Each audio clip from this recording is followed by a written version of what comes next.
In the early hours of Friday, security operatives sealed a hotel, bar and a filling station in Port Harcourt, while some people, including staff of the facilities, were arrested. Hi, welcome to What's Happening. These are the top 10 stories. At number 1, in the early hours of Friday, security operatives sealed a hotel, bar and a filling station in Port Harcourt, while some people, including staff of the facilities, were arrested. According to reports, the sealed facilities are owned by loyalists to a former Deputy Speaker of the House of Representatives, Right Honorable Austin Opara, who is a former ally of Wike.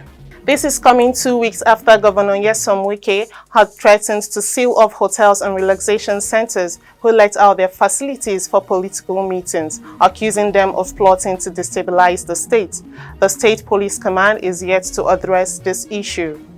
At number 2, the National Broadcasting Commission on Friday said it has revoked the broadcast licenses of Silverbird TV, AIT, Ray Power FM and Rhythm FM, amongst others. The Director General of the MBC, Malam Balarabe Shehu Ilela, who made this disclosure, said the development follows the failure of the media houses to renew their broadcast licenses. Addressing the press in Abuja on Friday, Ilela said the 52 affected stations had been owing about 2.6 billion naira debt since 2015. At number 3, the National Emergency Management Agency says floods destroyed 1,750 hectares of farmland and displaced 183 households in NEMA local government area of Adamawa State. Ladan Ayuba, head of operations NEMA, Adamawa and Taraba states, made this known on Friday. He said most of the affected farmlands were areas where rice was being cultivated in commercial quantity. The flood, which occurred on August 9th, happened due to the release of water from the Kiri Dam in Shalang local government area. Ayuba said the agency will soon provide relief measures to the victims who have been accommodated in primary school buildings in the area. At number 4, the National Primary Healthcare Development Agency on Friday via its Facebook page said the Canadian government has donated 2.6 million doses of Johnson Johnson Covid19 vaccines to Nigeria. The official handover of the donation to Nigeria was made by the Canadian High Commissioner to Nigeria, Ambassador Jamie Christophe.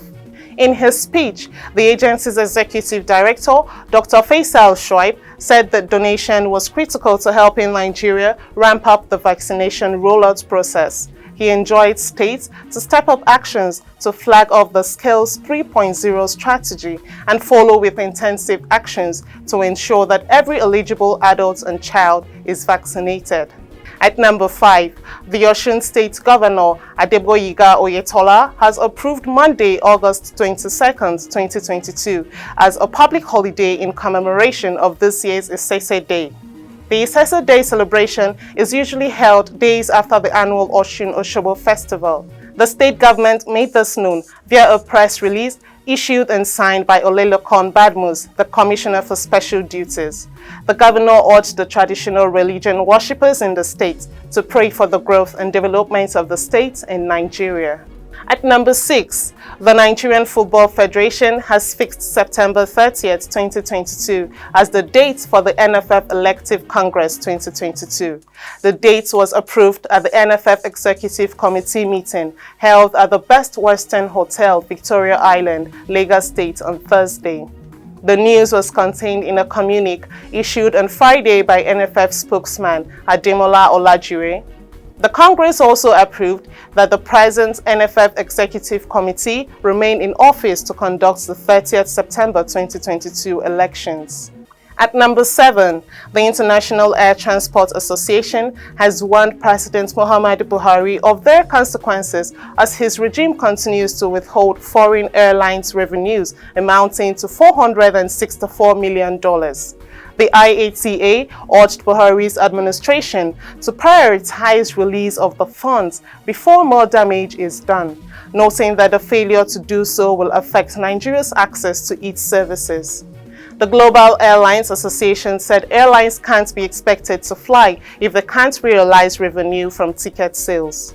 At number 8, the Zamfara government has activated an emergency call center for the general public to call in the event of any emergencies, particularly on security. This is contained in a statement issued by Alhaji Ibrahim Dosara, the State Commissioner for Information, on Friday. He said the emergency call center 112 is free of charge and can be called by any citizen from anywhere in case of any attack, kidnapping, cattle rustling, movement of bandits and criminals. The commissioner added that the calls to the center will be immediately verified, processed and directed to the appropriate security operatives for necessary action.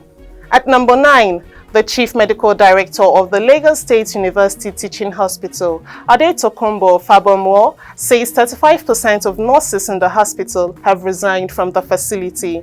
Fabomo raised the alarm over the shortage of nurses in the hospital on Thursday at the 5th anniversary and scientific conference of the Retired Nurse Administrators Healthcare Initiative held at Alausa, Ikeja.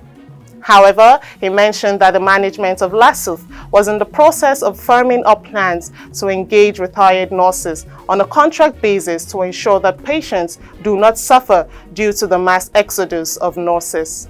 Finally, at number 10, the Securities and Exchange Commission has urged all stakeholders in the capital market to continue to work towards reducing the volume of unclaimed dividends. This was disclosed by Alhaji Lamido Yuguda, the Director General, at a press briefing for the second Capital Market Committee meeting held virtually. The Commission noted that in spite of its efforts in the implementation of the electronic dividend mandate management system, investors have continued to lament the delayed payment of e-dividend and the cumbersome manual process, amongst other shortcomings. He also added that stiff penalties will be meted out on any stakeholder whose actions appears to frustrate the efforts of the Commission on this objective. That's all for today. See you next time on What's Happening.